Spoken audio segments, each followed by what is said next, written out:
Welcome to Garden Wise Adventures. My name is Malie, and today we are just ahead of a big freeze that's coming. Everybody's out enjoying the beautiful weather, and so it is a little bit noisy. But I wanted to show you my mums before they decide to die with the freeze. Now, if you have not grown mums before, there's a few things you need to know. Number one, obviously everybody knows they are fall blooming.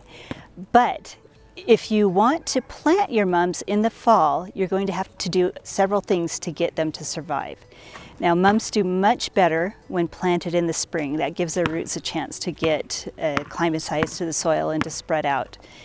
If you plant them in the fall, be sure to water them well. Mulch them heavily. You can put pine boughs, whatever you want, over the top of them, but they need to be mulched to survive the winter. And make sure that they don't dry out. So let's look at my mums and see what these look like. So there are many different colors and kinds of mums. I'll put a few pictures up here of some that I found in our neighborhood. But I like the yellow ones because they contrast really well with my dark Little Devil 9 bark. And as you can see, some of the blooms are just about gone. The blooms on mums last only a few weeks, but they are a beautiful pop of color, and especially beautiful when paired with asters that bloom at the same time in the fall. So to get your mums to be able to bloom beautifully like this, what you need to do after you plant them in the spring, or even after they start growing in the spring, is to cut them back. I cut mine back about by half in June. And then if I remember, I'll cut them back one more time in July. And what that does is cause extra branching, so you get more flowers.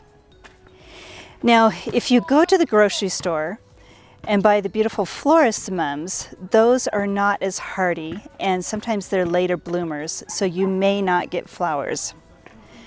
Now, this mum right here that is just starting to think about opening was off of my mother's grave. My stepmom bought it. Isn't that sweet? My stepmom bought these mums and put them on my mother's grave, and then she gave them to me. She went back a few days later and got the pot and brought them to me. But these, I think, are more the florist mums. They're not as hardy, and they tend to bloom a lot later. And because they're blooming later, the frost is going to kill them before they bloom, so I don't think we're going to be able to see the blooms on these. We only have a couple of days until it hits the 20s. So here we are with one of my other mums. Now this one did not do as well. This one did not get watered in the spring, and it also got decimated by grasshoppers. So this one, we've got one beautiful bloom on it.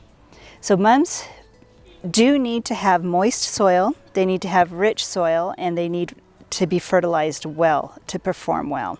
Now, if you do like the florist mums and want to purchase those, you can actually go take those, plant them out in your landscape, and then use them as an annual. Throw them away and purchase some next year, because they are not that expensive. But if you want to keep them in your yard year after year, buy the ones that you find in the garden centers in the spring. They'll have the pictures of the color. Buy them in the spring, cut them back as they grow, and likely, and especially if you mulch them, you'll likely have them survive over the winter. So I challenge you to go out and look at your gardens and see if you have a spot that needs fall color, and try out the mums, either as an annual or as a perennial. But either way, they are absolutely gorgeous. So if you like my videos, please like and subscribe, and go have a wonderful garden adventure.